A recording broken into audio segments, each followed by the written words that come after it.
Ini desain TPS ketika ini di apa namanya di ruang ini.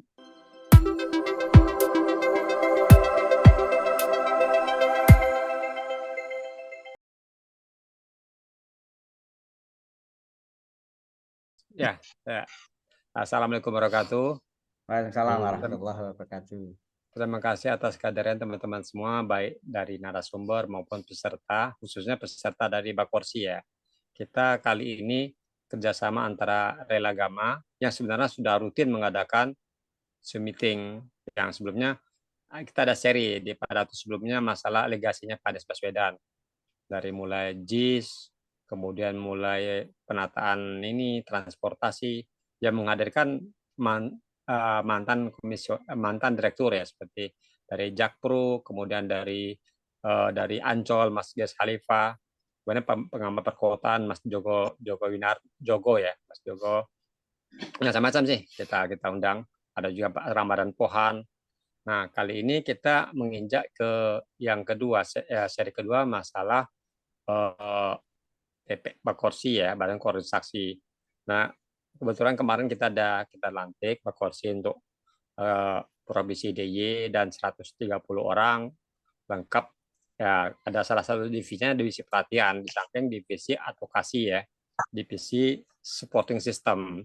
Karena belajar dari pengalaman 2019, kelemahan kita ini kita lambat mengelola meminit saksi. Itu pengalaman kita. Nah, kita betul-betul kita push masalah saksi ini, dan kita punya resource yang lumayan ya, kayak Mas Pardiono.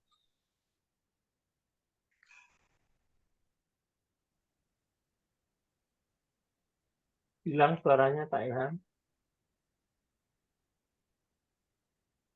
Pak Ilham, suaranya hilang. Suaranya hilang Pak Ilham.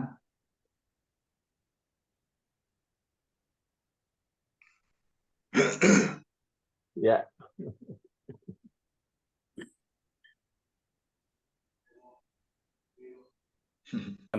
Dengan hilang tuh. Malah terlempar ini Mas Ilham. Enggak.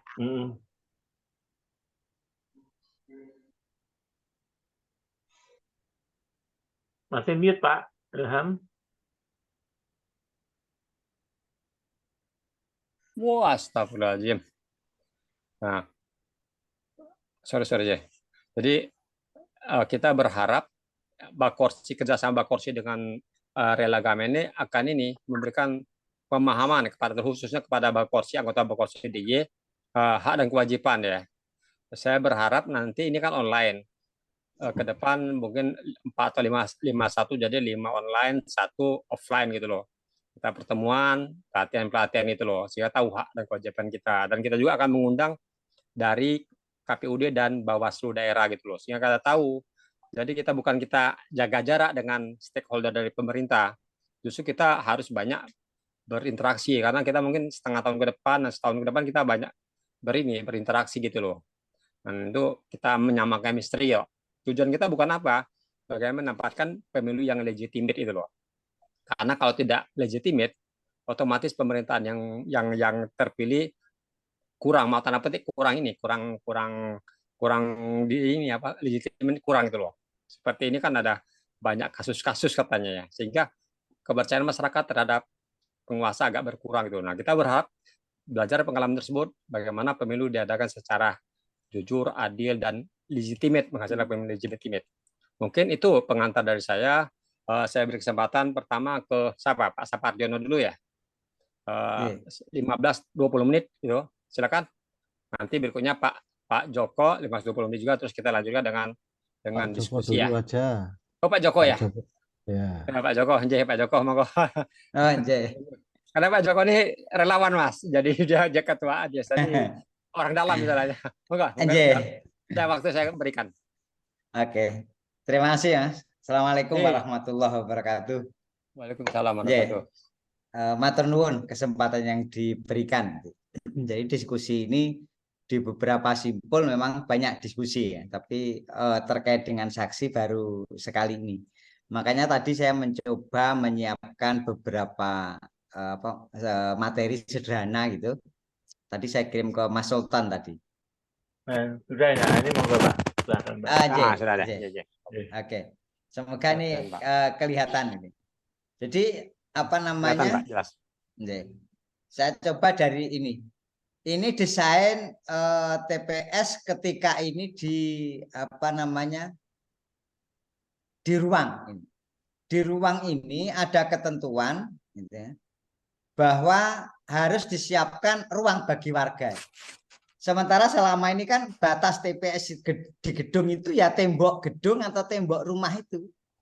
Sehingga masyarakat dan pemantau tidak memiliki tempat yang disediakan oleh KPPS untuk turut menyaksikan. Ini sumber petaka. Kenapa saya katakan sumber petaka? Di Jawa Tengah contohnya, dari 115.391 TPS itu hanya 4 yang mengumumkan C1. Hanya 4 yang mengumumkan C1 di TPS dan masyarakat tidak memiliki dokumen apa-apa karena gedungnya tertutup. Artinya tertutup, masyarakat tidak bisa masuk di dalam gedung untuk ikut menyaksikan proses pemungutan, penghitungan dan penghitungan hasil pemungutan suara di ruangan itu. Karena KPPS selalu mengatakan bahwa batas TPS itu tembok, sehingga orang lain tidak boleh masuk ke tembok gedung maupun tembok rumah.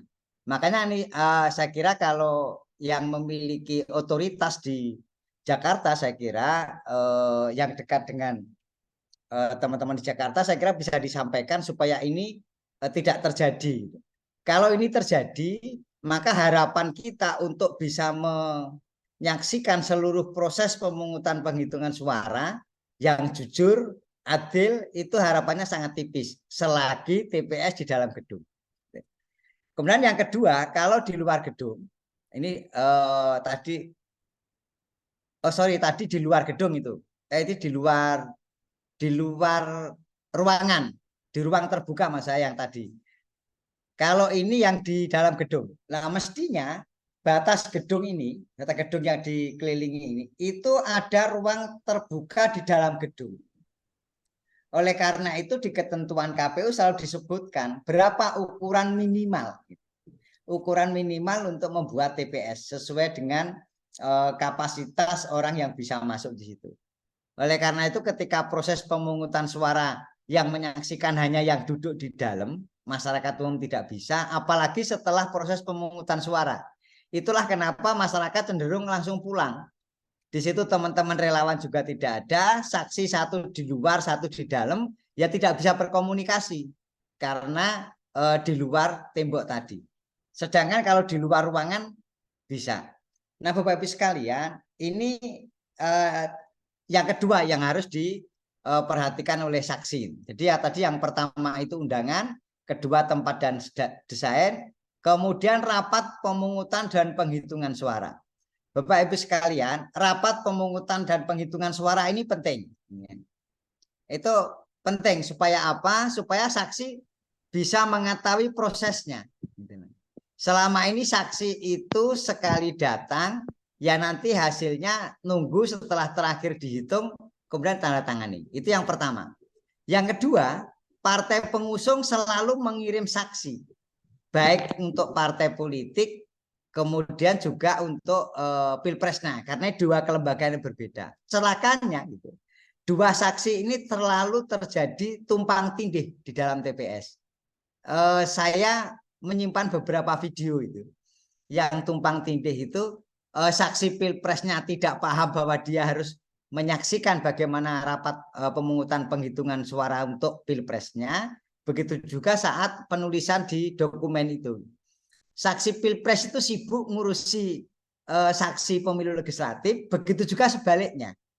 Nah ini ternyata dalam proses yang waktu yang cukup melelahkan itu, ngurus dua hal itu tidak gampang. Kemudian yang kedua, saksi juga tidak memiliki alat komunikasi dengan orang di luar lingkaran TPS. Nah ini mestinya ada. Ketika dari luar tahu bahwa ada proses yang salah, disampaikan ke saksi, saksi kemudian menyampaikan ke ke KPPS.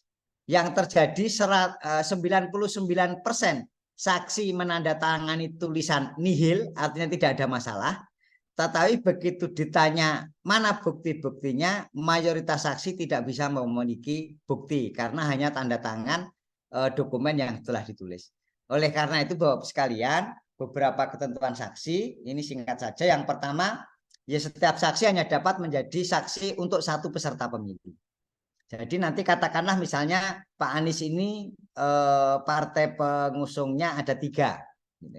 Berarti nanti masing-masing partai itu mengirim 2 saksi, tapi 1 saksi di dalam untuk pemilu legislatifnya.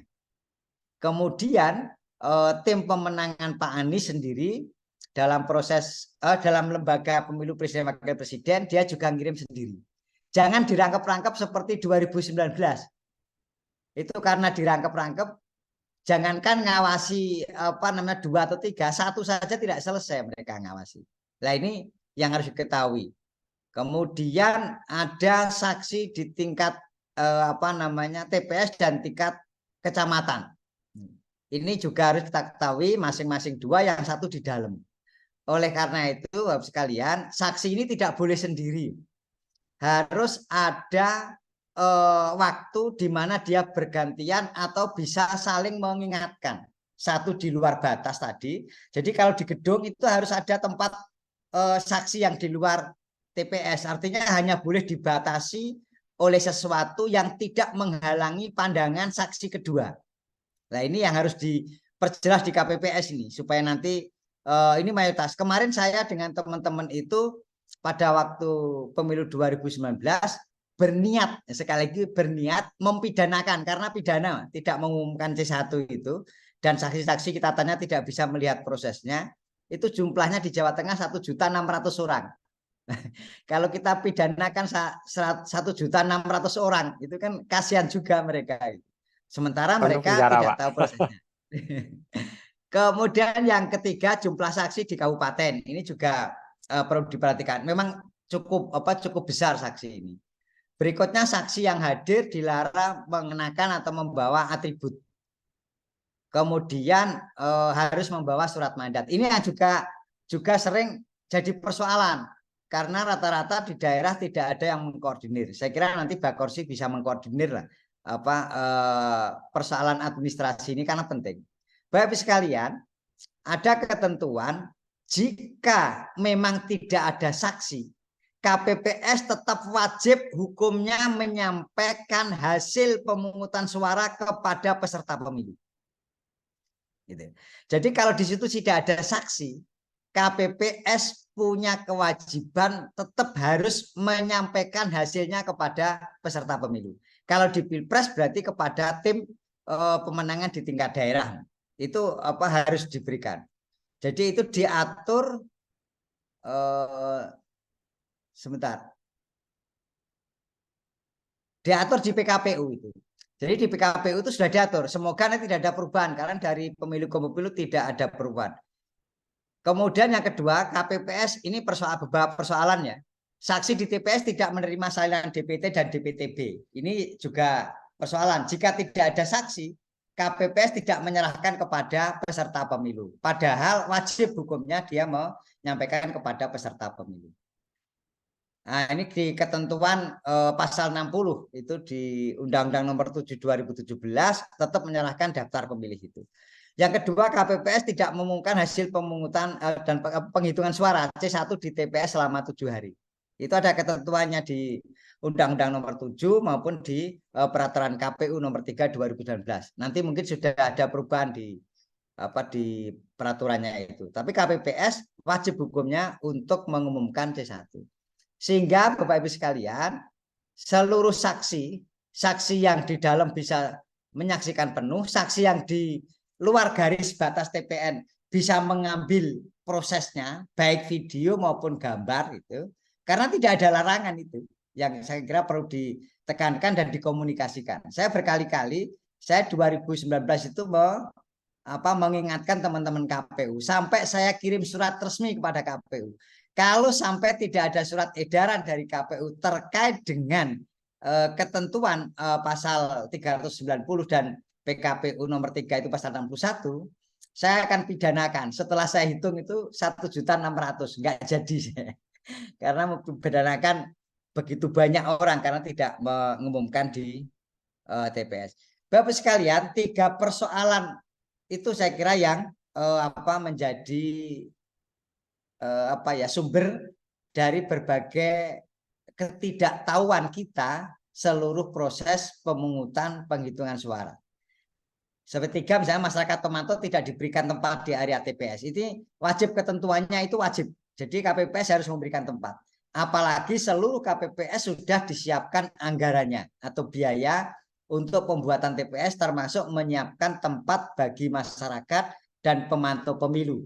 Baik itu TPS di luar ruangan maupun TPS di dalam ruangan atau di gedung. Itu wajib hukumnya.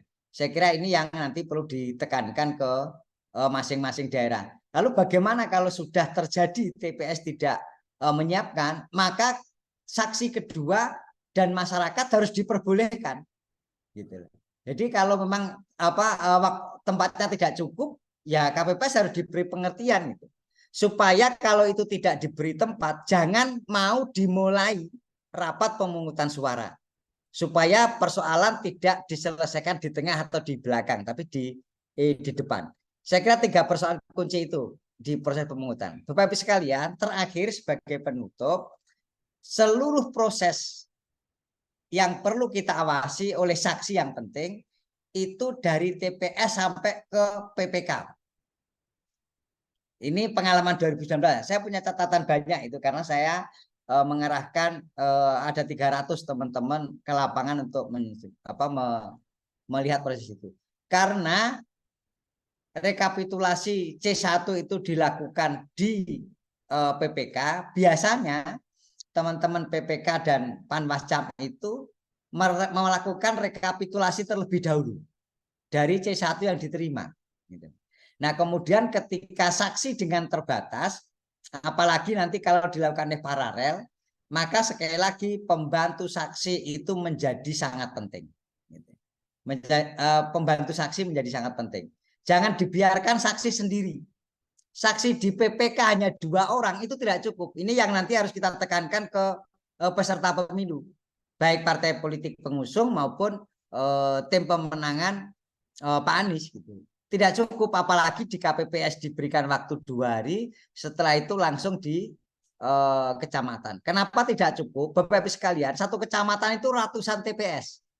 Bayangkan satu saksi harus mengontrol C1 dari ratusan TPS. Gitu lah.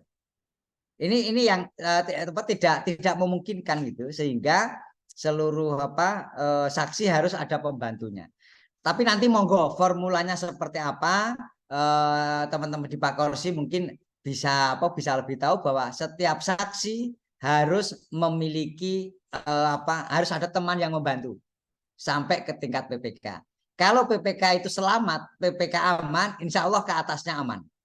Saya kira itu pengantar diskusi dari saya. Matur nuwun. Assalamualaikum warahmatullahi wabarakatuh.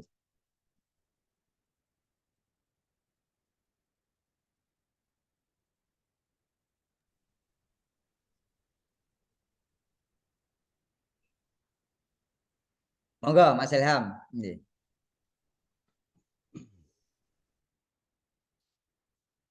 Masih di unmute mic-nya Pak Ilham.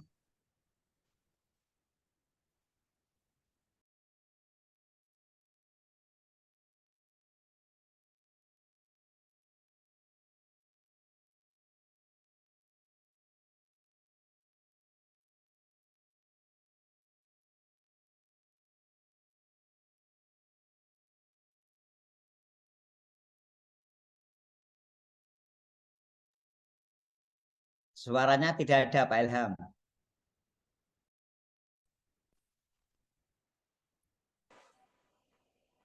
Kok gak ada ya? Sudah Pak. Ya, pakai HP itu bahasa. Nah, sekarang langsung saja ke Mas Saparjono mungkin bisa saling melengkapi dengan Pak Joko Purno, atau mungkin dari terus terang kemarin sempat viral kita tuh permasalahan dari Mas Iqbal, saya ceritakan terbuka. Ya pada waktu beliau di Bekasi, dia melihat pengumuman itu loh dari di DRT ternyata tidak ini diserahkan itu loh. Nah, ternyata memang pada waktu diserahkan bukan warga tersebut yang muncul gitu loh. Tapi silakan Mas Sapariono mungkin hal-hal lain yang bisa dijelaskan terkait masalah TPS dan proses-proses yang terjadi. Enggak, silakan. Baik, Assalamualaikum warahmatullahi wabarakatuh. Assalamualaikum warahmatullahi wabarakatuh. Mas Ilham, Pak Joko, dan Pak Indra, Prof. Indra, dan Bapak-Bapak, Ibu-Ibu yang saya hormati, yang pada malam hari ini bergabung di Zoom. Saya agak ini, karena kemarin ketika saya ngobrol dengan Mas Ilham, saya tanya materinya tentang apa gitu. Kalau tentang saksi ya, saya kira benar yang disampaikan Pak Joko tadi itu soal-soal saksi seperti itu gitu. Jadi kemarin sempat saya mau buka-buka masa lalu ya, itu sudah lampau ya, bagi saya sudah lama sekali ya. Itu tentang proses-proses di TPS seperti apa itu mau saya buka lagi gitu. Tapi Mas Ilham bilangnya pokoknya tentang per-KPU-an lah gitu. Ngomong apa terserah gitu.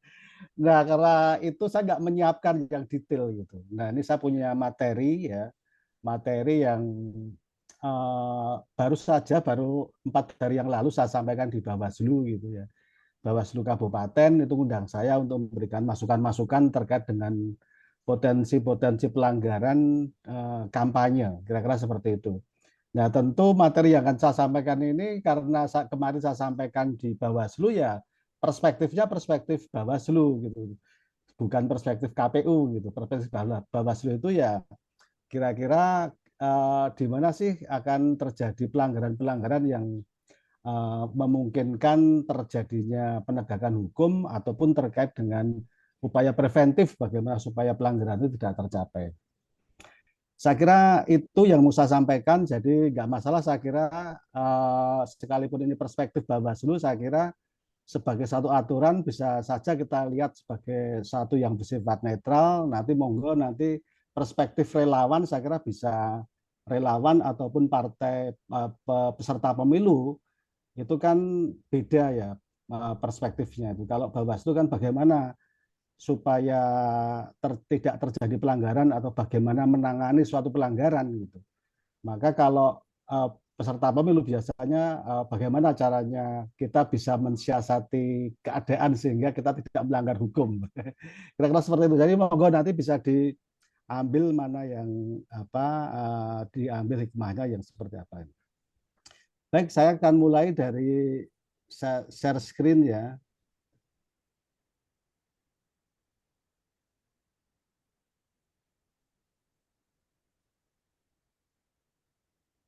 Bisa dilihat nggak ini? Nggak bisa ya?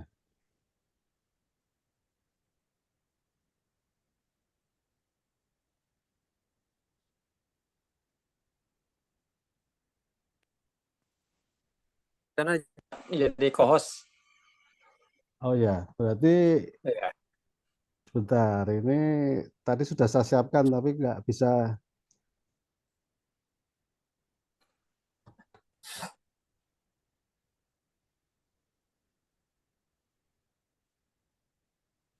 Jadikan co-host saja mungkin. Bisa ya? Kalau Pak Sapariono jadi co-host, bisa ini beliau langsung. Nggak bisa ya ini, nggak kelihatan ya. Iya, tata. Sambil jalan aja. Jadi gini Mas Sapariono, sambil jalan ya. Saya berharap ini kan baru pertama kali nih penjelasan masalah bakorsi ini. Mungkin studium general dulu jadi umum ya. Nanti kita langsung menginjak nanti identifikasi ini yang poin-poin yang ya, kata Pak Joko Wartomo tadi. Pertama masalah ya Oh, tadi sih ruangan. Ruang itu penting ternyata. Selama kita abaikan. Terus kemudian hak dan kewajiban KPPS itu loh yang kita abaikan juga. Nah, mungkin Sapariono meskipun dari perspektif Bawaslu, tapi kita tahu nanti, oh ini melanggar gitu loh. Kita sebagai relawan, kita tahu nih. Ya, kita kan nggak bisa. nggak bisa ya, nggak kelihatan nih. Oh iya, belum muncul ya?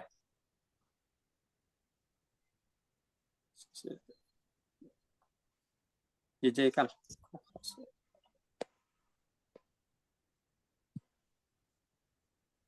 bisa ini.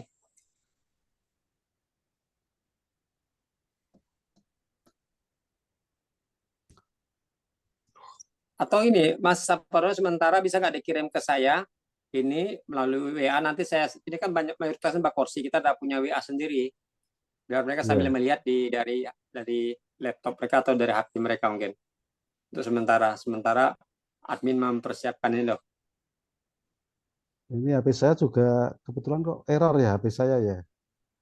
Oh iya, Nggak bisa ini ya. oke. Nggak bisa aktif HP saya juga nih. Saya malah tadi ini ya, IndiHome untung udah diperbaiki jam sampai jam.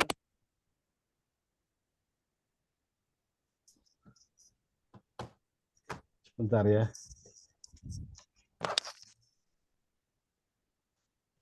Saya aja ganti tethering HP ini. IndiHome-nya agak apa? Mutus-putus tadi.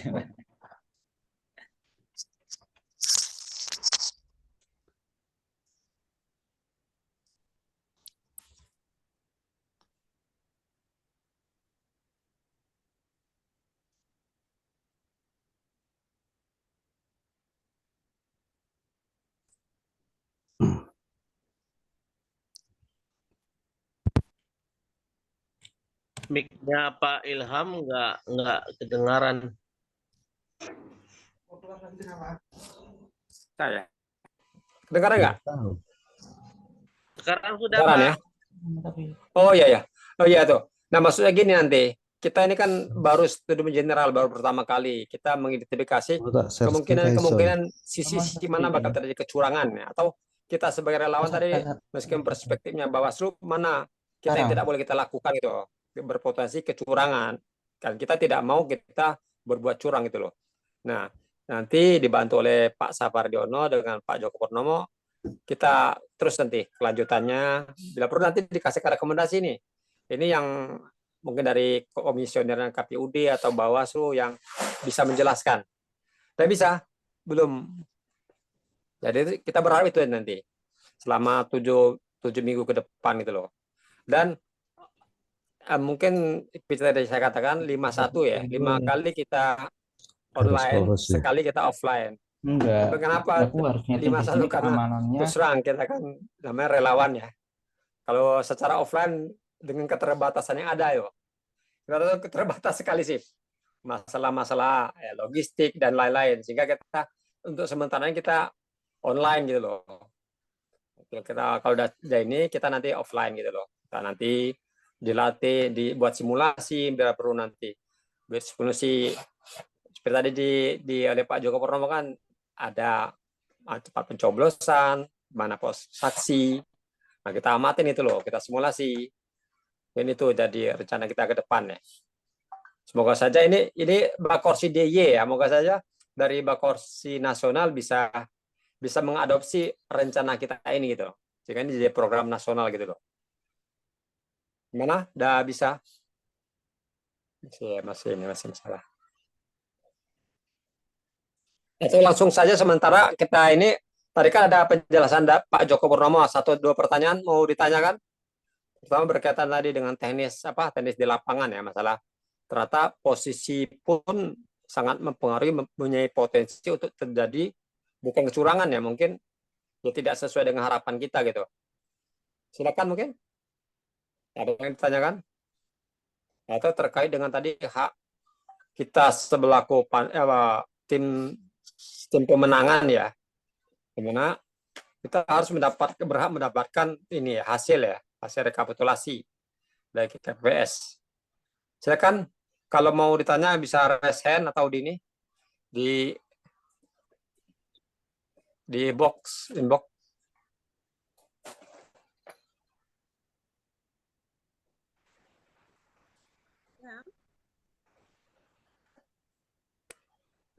Halo? Silakan kalau ada yang mau tanyakan. Ya. Titik. Kedengaran Ya, suara? raise hand ya, silakan. Kedengaran. Oke. Saya tanya nih. Oh, Mbak Titik, ya silakan Mbak Titik. Oke. Assalamualaikum warahmatullahi wabarakatuh. Waalaikumsalam warahmatullahi wabarakatuh. Pak Joko Purnomo ya ini J, Menteri J, Penjelasan. tadi Ya, tadi saya mendengarkan penjelasan Pak Joko Purnomo ya, tentang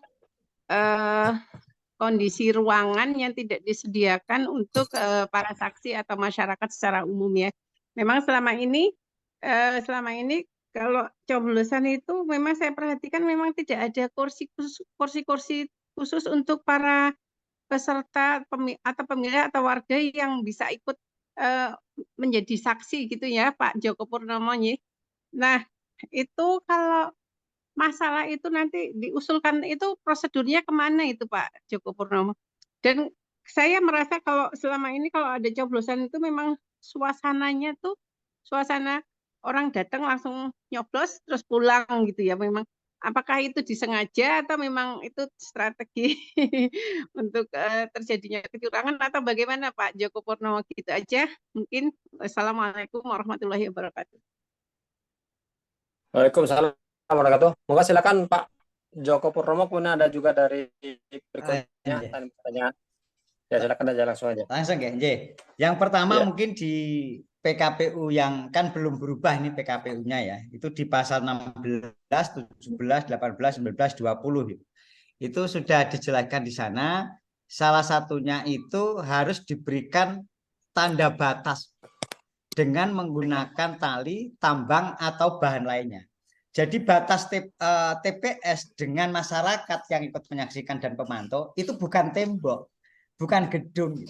Itu yang dulu pada waktu saya masih di KPU itu sering saya tekankan pikiran saya itu. Ketika kunjungan itu kebetulan selalu di TPS yang di luar ruangan. Yang di dalam ruangan selalu di gedung. Dan itu selalu ditunjukkan mana tempat masyarakat ini gitu. Begitu 2019 saya coba kerahkan teman-teman yang di rumah-rumah penduduk itu masyarakat tidak bisa ikut menyaksikan. Ada kalau yang lain ditulisi saksi, kemudian saksi dari partai A, B, C, kemudian pemilih ketua KPPS ada tanda tulisannya. Tempat masyarakat dan pemantau tidak diberi tulisan. Nah, ini mestinya itu tulisan. Siapa yang mendesakkan? Ya mestinya kita gitu. Nanti kepada di tim nasional supaya itu dijadikan dilempar sebagai isu nasional agar itu nanti ke bawah juga menjadi perhatian kita semua. Itu yang pertama. Yang kedua sekali lagi itu pun tidak ada gunanya kalau saksi tidak ada yang membantu. Gitu. Tidak ada yang membantu. Ini kebetulan ini mohon maaf di relawan penggerak. Relawan penggerak itu banyak fungsinya. Apalagi nanti di tahapan ini itu proses pemungutan penghitungan suara itu 2 hari. Yang jadi masalah itu 2 hari itu hari pertama sampai jam berapa, hari kedua pasti sampai jam 00. Nah kalau hari pertama juga sampai jam 00 dan hari kedua jam 00, maka saksi 2 itu tidak cukup. Kita cukup pelang. Kita berdiri melihat menyaksikan 2 hari 2 malam itu bukan pekerjaan mudah. Katakanlah misalnya nanti akan dibuat siang hari saja tidak akan selesai. Kalau hari ke sana yang terkait dengan itu di ketentuan pasal 16, 17, 18, 19 dan 20 itu disebutkan diberikan tanda batas. Bukan tembok, tambang atau bahan lainnya. Gitu. Yang jelas batas itu tidak boleh menghalangi pandangan masyarakat. Jadi sekali lagi kita harus tuntut nanti di 2024. Mungkin nanti yang pertama ini harus menjadi isu nasional bagi teman-teman bagi kita semua bahwa masyarakat harus diberi tempat. Terjadinya kecurangan itu macam-macam. Saya itu punya banyak model itu. Dan nanti nggak bisa melihat. Contoh kasus di Sukoharjo itu beberapa PNS KPPS-nya saya penjarakan semua itu. Saya sendiri yang laporan karena saking jengkelnya itu. dan saksinya siapa menyaksikan proses orang melobangi surat suara ketika dihitung menjadi tidak sah. Dia menyaksikan saksi dan memvideo, kok tidak sadar gitu. Nah, ini karena saksi perlu pembantu. Tanpa pembantu ketika dia terlena atau lelah itu nggak bisa disalahkan. Menjadi isu nasional. Begitu masyarakat menyaksikan, siapapun masyarakatnya, KPPS itu tidak akan berani melakukan bisa melakukan apa-apa. Saya kebetulan 2020 menjadi salah satu peserta pilkada dan saya niatkan khusus untuk memasang semua saksi untuk melihat proses di TPS itu. Dan kejadian itu tidak terjadi di 50%. Di hampir semua TPS. Artinya proses kecurangan dan upaya untuk memanipulasi atau merubah dan sebagainya dalam tanda kutip ya, termasuk bagaimana pemilih kok tidak banyak yang datang dari pihak A, kemudian dari pihak P itu sampai yang tidak terdaftar pun KTP datang gitu kan. Tetapi yang dari pihak A itu daftarnya banyak tapi nggak bisa datang, dan itu saksi nggak sadar karena tidak pernah mencermati pentingnya memegang daftar calon pemilih. Saya kira itu Mas Ilham yang dia sampaikan. Terima kasih. Masyarakat sebetulnya bisa menjadi saksi dengan bebas tanpa surat keputusan juga ini Pak. Ya, kalau saksi harus jadi harus ada boleh di dalam, yang satu di luar. Nah, yang di luar ini nanti sebagai penghubung. Ketika ada masyarakat yang menyaksikan, oh Pak, Mas, Mbak itu tidak benar. Nah, itu yang saksi yang kedua itu menyampaikan ke saksi yang di dalam lingkaran TPS, dan itu kemudian yang bisa menghentikan melakukan protes atau membetulkan proses yang salah. Contoh misalnya pemberian surat suara misalnya tidak dilihat ketika proses membongkar surat suara itu tidak disiapkan tempat-tempat khusus misalnya. Jadi sekedar ditumpuk kemudian menghitungnya secepatnya misalnya. Saksi tidak bisa melihat. Kalau ada saksi di luar satunya bisa menyampaikan kepada saksi di dalam, masyarakat bisa ikut menyaksikan sehingga komunikasi lancar. Kalau tidak, sudah saya itu mencoba bertahan separuh waktu di TPS saja, nggak kuat. Sekali lagi, kalau di forum ini, kalau pernah ada yang mencoba di TPS bertahan gitu ya, sampai selesai pemungutan dan penghitungan selesai, bertahan gitu, kira-kira seperti apa rasanya, itu bisa cerita lah di forum ini. Maka sekali lagi, saksi harus ada pembantunya dan masyarakat harus disiapkan tempat. Dan tempat itu kalau di luar ruangan harus diberi tempat berteduh. Tidak boleh masyarakat diberikan tempat terbuka yang panas gitu, apalagi hujan. Itu ketentuan undang-undang. Saya kira itu Bu Titi. Nggih, matur nuwun Pak Joko Purnomo. Monggo Mas Ilham lanjut.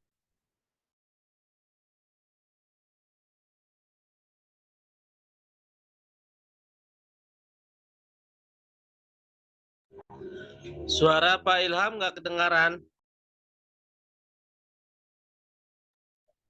Silakan Pak Adri, langsung saja bertanya. Baik, terima kasih Pak Dewi, para guru, para senior yang saya hormati. Adri dari Sumatera Barat. Mungkin berpartisipasi dalam hal kegiatan ini. Yang pertama, yang menjadi pembahasan kita pada malam hari ini adalah ini terkait dengan relawan. Mungkin nanti para senior bisa memberikan PKPU terkait dengan pungut hitung. Jadi peserta dari Zoom ini bisa minimal memastikan terhadap apa yang akan kita diskusikan. Itu poin pertama. Yang kedua adalah terhadap kelebihan dan kekurangan di saat pemungutan suara di hari H. Tentu saksi ini harus 2, itu saya sepakat. Karena dari pagi sampai siang, ini titik fokusnya sudah mulai melemah kalau itu 1 orang. Dan itu dipastikan administrasinya itu sudah ada, misalnya Kokarde, dan itu sudah disampaikan kepada KPUD setempat. Dan selanjutnya, hal yang sangat penting sekali adalah kita harus memastikan para pemantau ini itu memang harus standby dan tidak boleh keluar dari zona pemungutan suara. Dan kita pastikan kalau memang nanti yang satunya capek, ya kita gantian. Seperti yang sudah disampaikan oleh Pak D. Joko Purnomo. Terus yang ingin saya sampaikan adalah bagaimana memastikan terhadap surat masing-masing TPS. Ini harus kita pastikan. Karena bisa saja KPPS dari surat suara yang 2% ini, karena kan surat suara yang 2% ini digunakan ketika ada surat suara yang salah coblos dan masyarakat meminta diulang untuk pencoblosan. Nah, seandainya kalau itu tidak digunakan, bayangkan saja di masing-masing TPS mereka melakukan kecurangan itu. Nah, ini juga harus menjadi titik perhatian kita bersama. Jadi ada surat suara yang dilebihkan 2% di masing-masing TPS. Itu harus kita pastikan dalam penulisannya berapa jumlahnya dan itu harus sama sampai selesai. Toh kalau memang digunakan, misalnya ada yang salah coblos ingin diganti, itu kan hak konstituen, bisa diganti 1 kali. Tetapi tidak lebih dari 1 kali, itu tidak boleh diberikan. Nah, ini jangan-jangan nanti KPPS ini bisa bermainnya di sini untuk menambah surat suara di hari H tersebut kepada pasangan calon tertentu seperti itu. Ini juga poin penting. Dan kalau saya menilai dari proses yang ada, tentu yang kita tekankan adalah KPPS itu dalam menyampaikan atau pembacaan surat suara di saat rekapitulasi, pastikan misalnya si A, katakanlah si Anies, masyarakat memilih si Anies, tetapi yang disampaikan bukan si Anies seperti itu. Karena masyarakat itu hanya tertuju kepada papan pengumuman, bukan kepada surat suara yang dilihatkan oleh KPPS 1, katakanlah seperti itu. Jadi kejelian itu juga memang harus kita pastikan. Jadi ada 3 poin.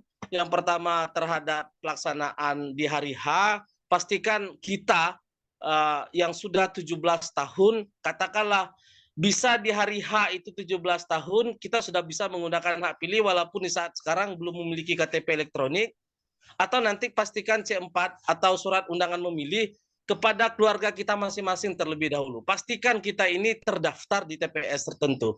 Kan juga bisa kita cek di online, apakah sudah terdaftar atau belum. Ketika sudah terdaftar, pastikan kita berapa jumlah orang di TPS tersebut. Kita harus memastikan berapa jumlah pemilih di TPS tersebut dan kita pantau terhadap kedatangan mereka. Jangan sewaktu-waktu nanti ketika pemungutan dan penghitungan suara, kita juga sudah, biasanya masyarakat ketika sudah penghitungan, masyarakat itu bubar secara administrasi. Nah, ini nanti tidak pernah adanya titik fokus dari kita masyarakat untuk memperhatikan sampai selesai, sampai surat suara itu dibawa ke tingkat kecamatan. Kita hanya fokus kadang di saat penghitungan saja.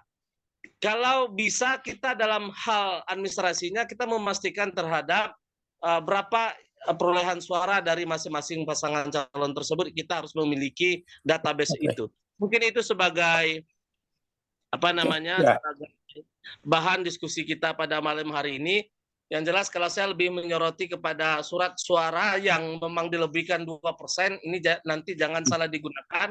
Yang kedua dalam penghitungan pembacaan surat suara si A, si B, dan si C ya ketika dicoblos itu kita memang harus memperhatikan itu. Dan yang ketiga jangan kita meninggalkan TPS sampai memang tuntas dalam hal pelaksanaan, bukan hanya dalam penghitungan saja, tetapi kita harus memastikan proses itu kita ikuti dari awal sampai akhir.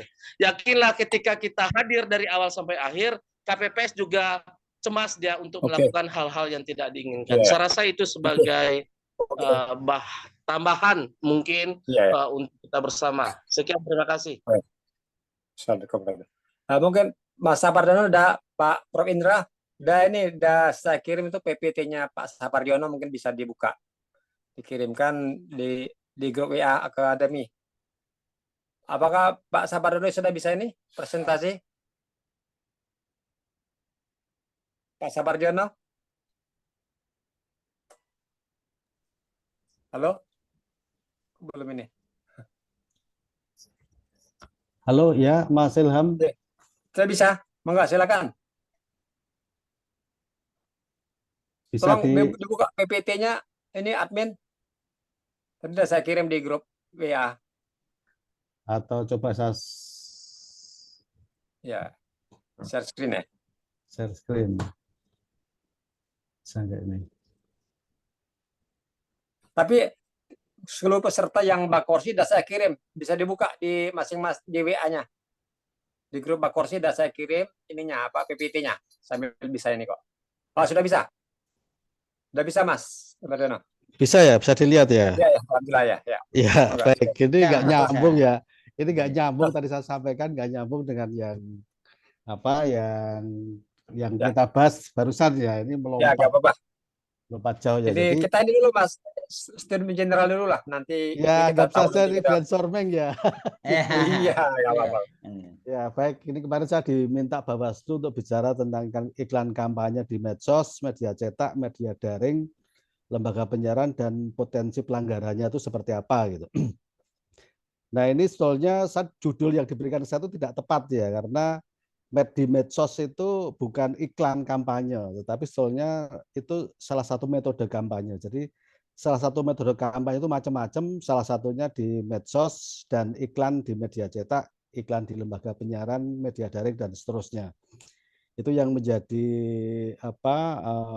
pokok kita gitu. Nah, mengapa ini penting? Itu karena survei Kompas kemarin ya yang saya baca itu ternyata baik itu pemilihnya Pak Anies, Pak Ganjar maupun Pak Prabowo itu hampir semuanya menggunakan atau masyarakat itu dapat terpengaruh oleh media itu ternyata media daring dan media sosial itu sudah menggeser televisi. Jadi kalau sekarang itu mereka sudah 45%, kira-kira seperti itu di Litbang Kompas itu. Jadi 45% orang itu bisa tertarik atau bisa berubah pikirannya karena media sosial. Sedangkan televisi, lembaga penyiaran itu sekarang sudah turun menjadi 40%. Jadi kalau dulu itu terbalik ya, 60% itu televisi, radio gitu.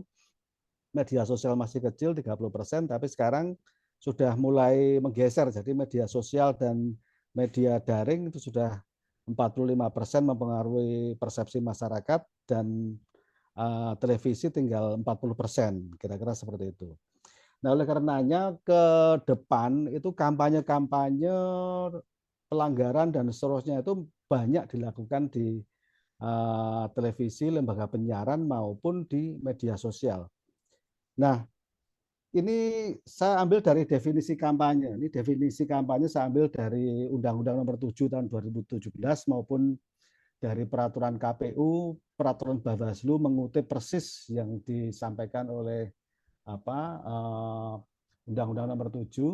Kampanye pemilu adalah kegiatan peserta pemilu atau pihak lain yang ditunjuk oleh peserta pemilu untuk meyakinkan pemilih dengan menawarkan visi misi program dan atau citra diri peserta pemilu. Nah, ini yang perlu digarisbawahi ini tentang subjek hukumnya. Jadi kalau kita bicara subjek hukum, di sini dijelaskan siapa yang kampanye itu adalah peserta pemilu atau pihak lain.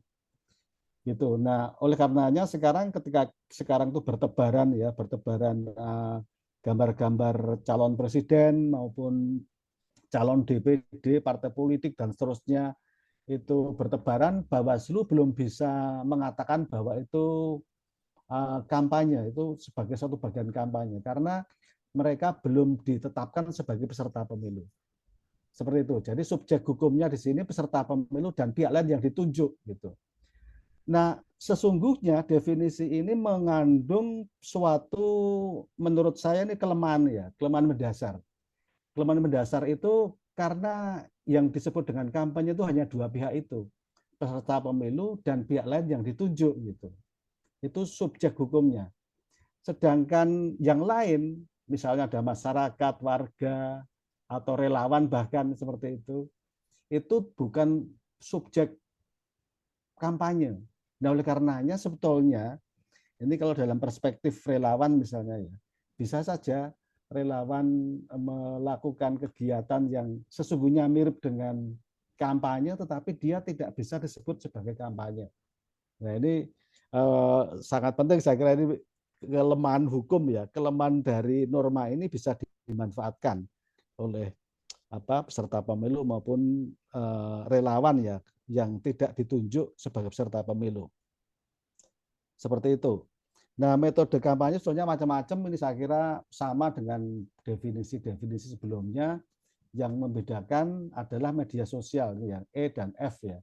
Yang E dan F, media sosial itu sebagai salah satu metode untuk kampanye, pertemuan terbatas, tatap muka, dan seterusnya, pemasangan alat peraga, media sosial, iklan di media cetak, dan seterusnya. Itu yang membedakan sebetulnya hanya di media sosial ini yang relatif baru dibandingkan yang sebelumnya. Nah, pasal 26 ini saya ambil dari peraturan KPU yang baru, peraturan nomor 15 tahun 2023 yang baru saja dikeluarkan. Metode kampanye pemilu sebagaimana dimaksud ayat 1 huruf D, F, dan H ini terkait dengan pemasangan alat peraga, kemudian iklan kampanye, dan debat capres difasilitasi oleh KPU yang dapat didanai oleh APBN.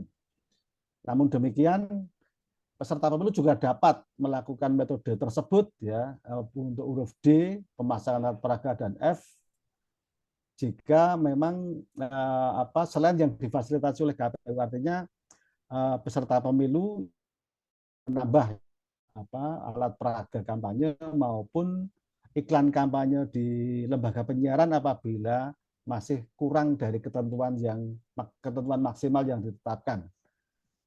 Kira-kira seperti itu. Nah, kampanye pemilu sebagaimana dimaksud dalam pasal 26 huruf F dan G dilaksanakan selama 21 hari.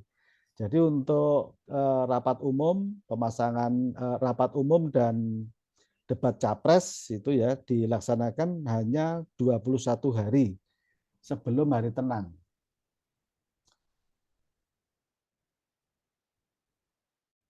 Kemudian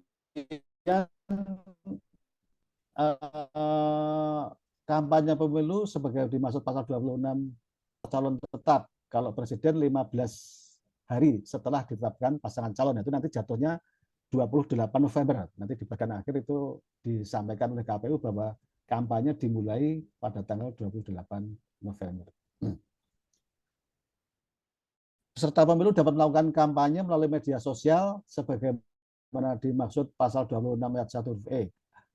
Akun media sosial sebagaimana ayat 1 dapat dibuat paling banyak 20. Jadi nanti peserta pemilu itu untuk iklan bukan iklan, untuk kampanye di media sosial itu membuat 20 akun gitu. 20 akun yang didaftarkan kepada KPU.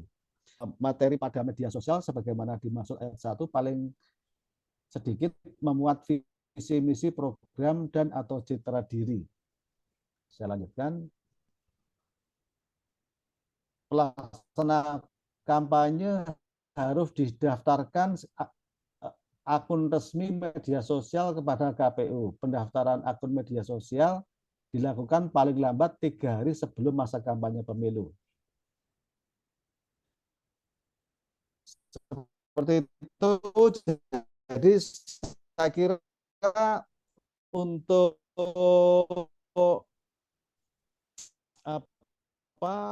untuk kampanye gitu ya terlalu longgar, sehingga kemungkinan besar media sosial masih akan digunakan sebanyak-banyaknya gitu. Nah, potensi pelanggarannya, pelaksana kampanye dapat membuat akun lebih dari 20. Jadi kan tadi disebutkan hanya 20 ya yang dibolehkan, tapi sesungguhnya membuat akun itu kan mudah gitu. Bisa 20, bisa lebih dari itu. Nah, akun yang tidak didaftarkan itu bisa saja dia melakukan satu kegiatan-kegiatan yang menyerupai kampanye gitu. Para relawan membuat akun untuk memviralkan konten. Nah, ini kan tidak bisa terkontrol ya, tidak bisa dikontrol. Bawaslu, KPU saya kira tidak bisa mengkontrol berapa jumlah akun yang sesungguhnya dibuat oleh para relawan itu kan nggak bisa dikontrol. Karena yang bisa dikontrol hanya yang 20 itu tadi. Nah, para relawan memposting materi kampanye pada hari terang, hari tenang misalnya. Nah, bagaimana misalnya para relawan memposting materi kampanye pada hari tenang. Nah, kalau bicara tadi tentang definisi masuk dalam kategori yang disebut dengan kampanye gitu. Sehingga sebetulnya itu lolos dari jeratan hukum kira-kira seperti itu ya. Jadi tidak bisa dianggap sebagai pelanggaran karena definisi kampanye itu kan dilaksanakan oleh peserta pemilu atau pihak lain yang ditunjuk. Sementara relawan kan tidak ditunjuk gitu. Relawan kan tumbuh sendiri dari bawah. Nah, ini jadi problem saya kira nanti artinya bahwa proses pengawasan tugas-tugas Bawaslu itu menjadi tidak efektif karena tidak bisa menjaga ritme hukum yang diharapkan, kira-kira seperti itu. Kemudian iklan di kampanye pemilu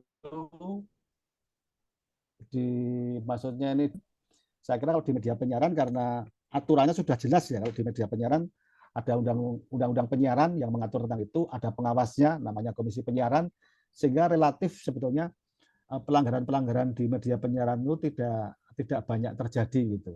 Jadi misalnya maksimal 10 spot dengan durasi 30 detik. Saya kira ini mudah dicek ya. Setiap hari 10 spot dengan 30 detik itu bisa dicek, bisa dikontrol oleh KPI. KPI bisa mengkontrol berapa kali dan seterusnya. Untuk radio juga demikian, 10 spot dengan 60 detik saya kira juga mudah sekali dikontrol, sehingga kemungkinan kecil terjadi pelanggaran kampanye di lembaga penyiaran itu sangat kecil peluangnya. Nah, yang biasanya terjadi seperti apa? Peserta pemilu melakukan iklan lebih dari 10 kali. Jadi ada yang 11 kali, 12 kali, 14 kali, apalagi kalau TV-nya itu dimiliki oleh para peserta pemilu gitu ya, atau ketua-ketua partai politik itu memiliki televisi, maka bisa saja dia menggunakannya itu untuk lebih dari 10 kali. Tapi ini bagi KPU mengecek, mengontrol tentang ini gitu, tidak ada persoalan itu. Yang sulit sesungguhnya itu jaga netralitas pemberitaan. Pemberitaan itu yang paling sulit itu. Karena banyak stasiun televisi cenderung berpihak kepada peserta pemilu tertentu. Gitu. Misalnya, ya saya kira tidak usah disebutkan ya. Ini karena kita sudah tahu lah, hampir semua lembaga pemilihan di para partai politik. Soalnya itu yang di problem menurut saya, bukan iklan kampanye. Kalau iklan kampanye dan dikontrol oleh KPU. Nah, ini terkait dengan kampanye pemilu kapan dilaksanakan, itu dimulai tanggal 28 November. Itu untuk pertemuan terbatas, pertemuan tatap muka, penyebaran kampanye kepada umum, pemasangan alat peraga kampanye kepada umum, debat capres dan presiden. Kemudian kampanye rapat umum, iklan media cetak, media massa elektronik dan media daring itu selama 21 hari tadi dimulai 21 Januari. Sekarang untuk dilaksanakan hari Minggu 2 Juni itu kalau putaran kedua. Kemudian masa tenangnya tanggal 23 Juni sampai dengan 25 Juni. Saya kira itu Mas Ilham yang dapat saya sampaikan barangkali ini tidak nyambung dengan pembicaraan di muka ya. Tapi maksud saya nggak apa-apa, mungkin relawan punya perspektif lain gitu terhadap persoalan kampanye ini, karena apa pengaturan tentang kampanye ini banyak celahnya menurut saya gitu ya, banyak celahnya sehingga celah-celah itu peserta pemilu, para relawan dan seterusnya. Ini saya tidak ngajari, kalau misalnya ini saya sebagai penyelenggara pemilu, saya tidak ngajari untuk mencari celah gitu ya, tidak, karena yang perspektif dari anu kan begitu ya gitu. Nah, ini berbeda ya, ini saya agak bingung sebetulnya menyampaikan, karena kemarin saya sampaikan di Bawaslu Disiapkan gitu. celahnya disiapkan, Mas. Ya, itu tadi celahnya sudah saya sampaikan bahwa berdasarkan definisi kampanye itu mempunyai kelemahan, dan kelemahan itu bisa dimanfaatkan. Artinya kita bisa memanfaatkan itu tanpa melanggar undang-undang pemilu. Saya kira itu Jadi saja kita yang himbau ya kepada sukarelawan untuk segera membuat akun-akun ya. ya itu aturan di media sosial masih sangat longgar gitu. Beda dengan televisi yang sudah ada pengawasnya, ada undang-undangnya. Media sosial itu nggak ada undang-undang, sampai hari ini belum ada.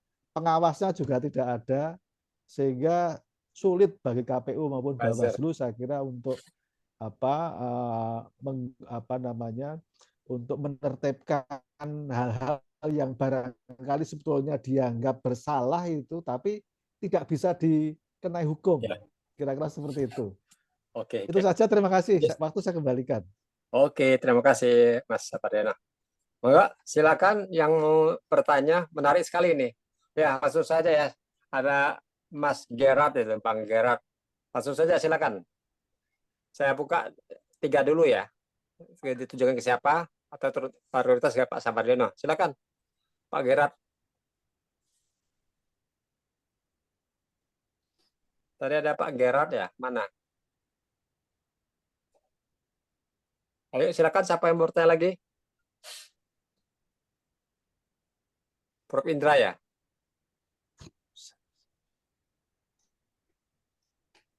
Prof. Indra itu ingin bertanya, Prof. Indra. Halo? Saya pengantar saja ya. Saya tuh pernah sekali ikut workshop masalah Twitter itu, dikatakan oleh tim Forkom ya di Jakarta. Kebetulan ada yang dari Drone Emprit yang ngomong, Mas siap-siap aja menjelang Pilpres nanti, jenengan buat akun yang banyak gitu loh. Beternak akun misalnya. Biasanya ada range biayanya, kalau range beli kalau udah 1.000 berapa juta, kalau 10.000 berapa juta gitu loh. Alhamdulillah saya punya 2 akun ya, satunya 5.000, satunya 1.500 itu loh. Tapi nggak mau saya jual. Soalnya kalau pembelinya sesama pendukung Pak Anies Baswedan itu loh. Monggo silakan teman-teman yang mau bertanya. Apalagi? Halo? Kalau tidak ada, mungkin saya sedikit komentar ya soal saksi tadi. Oh ya, silakan. Ya. Problem di saksi itu gini, problem di saksi itu saya kira saya setuju dengan yang disampaikan Pak Joko tadi gitu. Cuman problemnya itu di anggaran Pak Joko. Karena saksi itu luar biasa banyaknya itu ya. Saya nggak tahu berapa juta ya TPS yang itu, kita punya berapa TPS kita. Nah, kalau itu dikalikan 800 ribuan, Mas, sejak se-Indonesia, 800 sejak se-Indonesia. Iya, kita bisa bayangkan misalkan saksi itu diberi honor ya, diberi honor berapa sih sekarang untuk bekerja seperti itu? 500, Mas. 500.000 ya. Nah, kali 500.000 itu sudah berapa? Coba dihitung itu berapa itu? 400 miliar. Iya, itu kalau 1 tadi ya. Nah, kalau 2, kan tinggal kalikan 2 itu jumlahnya. Jadi memang problem yang saya dengar nih ya, karena saya tidak terlibat di dalam relawan maupun di dalam sebagai peserta pemilu di tahun sebelumnya gitu. saat itu saya mendengar keluhan dari teman-teman relawan Prabowo pada saat itu kan beliau tidak bisa menyediakan saksi di banyak TPS. Hanya beberapa TPS sebagian TPS yang ada saksinya gitu loh. Sementara sebagian besar yang lain itu tidak punya saksi di TPS itu. Nah, mengapa mereka Pak Prabowo pada saat itu tidak bisa menyediakan saksi? Karena terkendala oleh anggaran yang memang jumlahnya sangat besar. Kalau di setiap TPS harus ada saksi. Seperti itu yang saya dengar ini. Nah, ini saya nggak tahu ini soal di relawan ini gitu, apakah biaya tidak menjadi satu persoalan gitu untuk menyediakan saksi. Sangat persoalan kok. Sangat persoalan.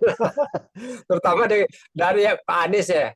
Kita bisa dikatakan sangat ini, tapi kan ini istilahnya apa, relawan nol ya katanya. Nah, maksud saya gitu. Maksud saya andaikan memang itu suatu saat menjadi persoalan, saya kira perlu dipikirkan untuk plan B-nya ya menurut saya. Jadi plan B itu misalnya ternyata hanya separuh nih kita mampunya untuk menyediakan saksi gitu. Itu pun hanya 1 orang, tidak 2 orang. Misalnya seperti itu karena keterbatasan. Nah, itu bagaimana supaya intinya kan bagaimana supaya angka di setiap TPS itu tidak berubah sampai PPK. Kan seperti itu. Intinya bagaimana kita bisa menjamin angka di TPS itu tidak berubah sampai tingkat PPK, bahkan sampai tingkat KPU juga tidak berubah. Nah, itu saya kira perlu dipikirkan metode alternatif B-nya, plan B-nya selain plan A yang disampaikan Pak Joko tadi. Saya kira itu. Oke. Terima kasih. Halo, silakan yang lain yang bertanya pakai raise hand apa? Kalau gitu saya mau bertanya lagi, Pak, terutama Pak Joko. Ya, kadang-kadang kita kan saksi. Kalau saya temporary pernah mengikuti Zoom yang dilakukan salah satu ini ya, mantan BPN ya, Mas Lutfi Yazid. Dia ngomong kelemahan dari kubu itu masalah ini data gitu loh. Nah, data itu kan bermacam-macam ya. Apalagi harus berbentuk kertas sana kan. Itu sangat bisa satu TPS berapa berkas itu loh. Apalagi misalnya ratusan TPS itu loh. Apakah bisa cukup dengan data elektronik itu? Nah, batasan-batasan mana yang kita selaku relawan nanti mungkin insya Allah jadi saksi, mungkin saksi dalam atau luar, batasan mana yang bisa kita gunakan? Apakah hanya harus dalam bentuk ini foto atau gimana? Terus itu yang kita masih, terus di Bakors ini mayoritas, bukan mayoritas, hampir mayoritas itu banyak pemula semua gitu loh. Jadi betul-betul kita diajari, dikasih ini apa-apa yang harus kita lakukan gitu loh. Termasuk memfoto, apakah boleh memfoto, apa tidak boleh, di saksi dalam apakah boleh memfoto, saksi luar apakah boleh memfoto. Mungkin itu silakan ditanggapin sementara menunggu pertanyaan lain. Matur nuwun. Saya mulai dari tadi pertanyaan tadi ya sebelum dari Pak Aldi di luar Jawa tadi ya. Ada beberapa saya kira yang perlu dijelaskan. Yang pertama terkait dengan proses memastikan surat suara. Nah, Bapak Ibu sekalian, jadi ini salah satu tahapan yang sederhana, tetapi istilah Jawa itu dikandani ki angel gitu. Baik penyelenggara maupun masyarakat setempat. Di beberapa daerah di Pulau Jawa itu banyak kesepakatan antar partai politik atau peserta pemilu, kemudian dengan KPP dan masyarakat sekitar. Ini yang salah satu kendala saya kira yang perlu Saya pernah tidak diminta melakukan pemungutan suara ulang, tetapi saya lakukan pemungutan suara ulang di ratusan TPS gara-gara kesepakatan itu, yakni tentang penghitungan logistik. Proses pemungutan suara pada saat rapat itu tidak boleh dimulai sebelum seluruh saksi dan saksi peserta pemilu itu tahu persis berapa logistik yang dikirim dari KPU. Ini kan kadang-kadang masih kurang, nanti oke kita lanjutkan nanti sambil ditunggu gitu. Lah dikirim berapa kita nggak tahu, biak-biuk gitu kata orang Jawa itu. Itu yang pertama.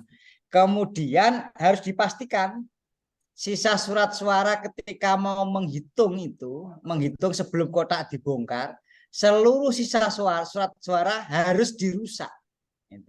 Setelah dirusak, dibendel, ditali, disingkirkan, dimasukkan di kardus.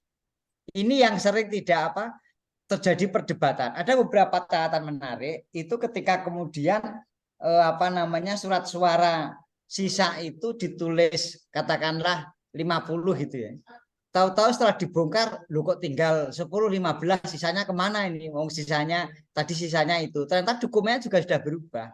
Ketika dicek, itu kita tidak tahu karena di TPS tidak diumumkan C1. Ini memang tugas saksi itu berat, makanya tadi Mas Apardiono honornya mahal, Mas. Honornya lebih mahal dari pembicara. Karena saya sudah dapat bocoran dari beberapa partai, itu satu orang dibayar 500.000 per hari. Kalau satu orang 1 juta, berarti 1 juta karena 2 hari ya. Nanti 2 orang kan 2 juta gitu kan. Itu bisa dihitung cukup. Kemudian yang kedua, saksi harus dibekali, diberi pegangan PKPU dan pedoman buku panduan. Jadi supaya kalau dia protes itu bisa membuka, ini loh Mas, itu ditunjukkan. Nah ini di buku panduan itu. Kalau tidak dibeginikan, KPPS itu selalu merasa benar gitu. Itu saya 300 tempat itu bukan tempat sedikit, Mas. Saya tidak menghitung itu sampel mewakili apa tidak, tapi kalau 300 tempat teman-teman saya kerahkan 300 orang, itu hasilnya sama, tidak beda sedikit pun, kan jadi masalah ini. Artinya ada hampir semua orang yang terlibat di TPS itu memaklumi proses-proses yang sebenarnya tidak boleh ditolerir itu. Kemudian DPT minta dari sekarang.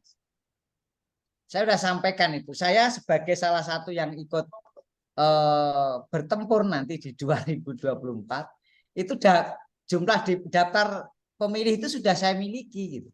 Itu minta di KPU atau partai setempat. Nah sampai sekarang itu nggak ada gitu yang meminta itu. Di beberapa daerah sudah saya tawarkan itu nanti ajalah, pentingnya nanti. Nah kalau sekarang memang Bakorsi berniat menyiapkan saksi, maka DPT menjadi wajib hukumnya. Kalau enggak, dari mana dia menyiapkan dirinya sebagai saksi di situ? Karena saksi itu di undang-undang tugasnya bukan hanya mengikuti proses pemungutan suara, tetapi mengecek mulai dari DPT sampai kemudian orang data yang baru, DPT, HP dan sebagainya itu. Kemudian terakhir terkait di TPS, menjawab Pak Adi tadi, selalu saja ketika C1 tidak ditempel, saksi tidak mendapatkan dokumen karena tidak datang, kemudian partai tidak diberi, alasan klasiknya adalah formulir C1 tidak cukup. Itu bohong. Itu sekali lagi bohong. Saya sudah mengecek berkali-kali, itu selalu berlebihan namanya formulir itu. Kalau terjadi itu berarti akan digunakan untuk hal yang lain lah, yang saya tidak bisa membuktikan dan mengambil di situ. Itu betul tadi dikatakan Mas Ilham, kelemahan kita di data. Karena mestinya saya kemarin ikut menjadi peserta pilkada itu, saya coba dari 3.500 bisa nggak dalam 1 hari saya bisa mendapatkan dokumen C1 asli yang dibawa saksi sampai ke dalam rumah saya. Saya buktikan Mas, kerahkan itu 100% itu datang ke rumah saya seluruh TPS. Ya tapi ya itu biaya saksinya sudah tinggi, biaya mendatangkan C1-nya juga lebih tinggi. Ini mungkin Pak Apardiono di lapangan nanti bisa berhitung. Kalau saya hitung itu saksi di seluruh Indonesia itu kurang lebih diperlukan dana 1,6 T Mas. Karena ada 820-an ribu TPS. Itu kalau dikalikan tadi 2 juta kali 2 juta kali itu kan 1,6 triliun. Itu hanya saksi. Belum nanti teman-teman yang menemani gitu. Nah, terakhir saya ingin menambahkan apa yang disampaikan Pak Apardiono. Saya bulan Juni 2022 saya sudah komentar cukup keras ke KPU tapi dicueki sampai sekarang. Yakni tahapan pemilu itu adalah tahapan yang penuh problematika, yang suka menambah norma tapi tidak ada alat kontrol penegakannya. Itu ini mungkin jenengan yang ahli hukum nanti bisa di. Saya sampaikan sampai ke KPU RI. Bu, ya tahapan ini dibenahi. Contoh misalnya, bagaimana logikanya peserta pemilu ditetapkan tanggal 14 Desember 2022, dibiarkan, dicueki, disuruh nunggu 28 November 2023. Ada 11 bulan partai politik nggak boleh ngapa-ngapain. Padahal diumumkan, ditetapkan sebagai peserta pemilu. Hanya karena KPU dan DPR sama Kemendagri melakukan kesepakatan jahat dengan menetapkan 75 hari kampanye. Kenapa saya katakan penetapan jahat? Komentar saya cukup keras pada waktu itu. Karena itu menghangkus atau mengambil hak masyarakat untuk mengetahui rekam jejak seluruh partai politik beserta kandidatnya. Bayangkan ratusan ribu. Di satu dapil itu ratusan orang untuk menentukan satu orang setiap satu pemilih. Gimana ceritanya 75 hari? Karena 75 hari dan undang-undang dihitung kampanye berakhir 3 hari sebelum pemungutan, maka start kampanye dihitung dari titik nol. Titik nolnya hari pemungutan suara. Celakanya kemudian peserta pemilu sudah ditetapkan 11 bulan nganggur. Maka saya sepakat dengan apa yang disampaikan Pak Dirjen tadi. Ini banyak peluang, kita manfaatkan saja gitu. Semakin banyak disiarkan, semakin banyak akun itu dibatasi pun. Saya sudah 3 kali melakukan penelitian itu. KPU itu mau membatasi akun yang dilaporkan berapapun, itu nggak berpengaruh apa-apa. Karena KPU tidak memiliki kemampuan untuk mengontrol, termasuk Bawaslu. Sehingga siapapun bisa menggunakan media sosial itu dengan sebanyak-banyaknya. Maka menurut saya yang komentar saya terhadap tahapan pemilu, mestinya masyarakat diberi kesempatan seluas-luasnya. Sekarang mau kampanye menyampaikan apapun boleh, hanya mungkin metodologinya yang perlu diatur. Begitu mungkin Mas Ilham komentar saya. Matur nuwun. Oke, terima kasih Pak. Ini Pak Joko. Ini ada lagi pertanyaan dari Pak Gerard tadi. Sebenarnya cocok untuk diarahkan ke Mas Sapardiono. Untuk pengawasan terkait perhitungan dan penginputan final data di server KPU, apakah ada panduan umum, Mas? Panduan umum. Jadi kan dari di input lah, input data ya. Kita kadang-kadang selain tadi dari KPS ke KPP kecamatan, kadang-kadang menginput data itu loh tidak bisa kita kontrol ya. Ya. Nah, itu maksudnya data elektronik atau pemungutan yang manual? Silakan Pak Gerard menjelaskan deh. Penghitungan suara manual atau yang pakai elektronik? Halo Pak. Untuk pengawasan terkait perhitungan dan penginputan final data di server KPU. Gitu. Panduan umum, maksudnya panduan ya itu tadi. Mungkin betul tadi kita mungkin setiap relawan punya buku saku ya nanti ya Pak ya. Bagus ini masukkan. Kita punya buku satu untuk saksi gitu loh. Silakan dijawab tadi Pak Sapardiono yang masalah itu tadi. Ada ketentuan umum menginput data itu loh. Kalau yang digunakan untuk penetapan pemenang pemilu itu kan sebetulnya yang data manual ya. Betul. Jadi yang yang rekapitulasi penghitungan suara di tingkat PPK yang tadi disampaikan harus diawasi dan seterusnya. Kemudian setiap saksi nanti memperoleh berita acara yang ditandatangani oleh penyelenggara maupun dia sendiri sebagai saksi dan seterusnya. Nah, bukti-bukti itu yang digunakan gitu suatu saat nanti terjadi misalnya sidang di MK dan seterusnya ya bukti itu yang diakui gitu. Kalau data-data elektronik yang digunakan untuk menghitung cepat oleh KPU misalnya itu kan tidak digunakan sebagai alat untuk menetapkan hasil pemilu gitu. Itu hanya data pendukung saja yang sebetulnya secara aturan itu tidak digunakan untuk menetapkan hasil pemilu gitu. Oke. Terus ini lagi ya mungkin saya bertanya juga nih. Biasanya menjelang pemilu kan setelah keluar 1 jam itu ada exit poll ya. Nah itu seberapa jauh exit poll itu dibolehkan ya? Demikian juga survei-survei. Kadang-kadang ya karena sekarang kita katanya ada pengguna medsos udah sampai 200 juta. Biasanya kita terpengaruh gitu loh. Jam 8 udah keluar gitu ya, 9, padahal masih ada berapa sampai jam 12 ya. Orang terpengaruh itu. Nah, bisa dijelaskan itu loh. Survei, exit poll, apakah boleh gitu loh Kalau dilakukan? exit poll kan tidak boleh dilakukan sebelum pemungutan suara selesai gitu. Setelah pemungutan suara selesai baru boleh dilakukan exit poll gitu. Karena kalau sebelum pemungutan suara itu memang bisa mempengaruhi para pemilih untuk masuk ke TPS Psikologis ya. gitu ya. Tapi kalau pemungutan suara sudah selesai mau buat survei exit poll atau apapun ya itu hitung cepat macam-macam ya silakan saja gitu. Tapi kalau selama pemungutan suara itu masih berlangsung kan tidak boleh. Dan tidak boleh pada saat pemungutan suara berlangsung. Itu Mas Ilham. Oke.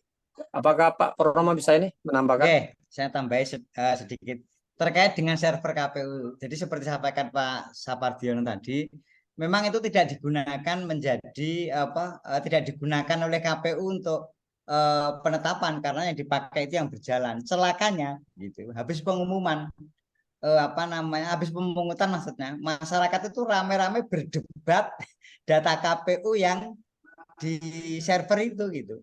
Itu kan hasil scan dari C1 tulisan tangan di-scan oleh mesin gitu kan. Keluarlah dikonversi menjadi angka. Secanggih-canggihnya mesin gitu kan.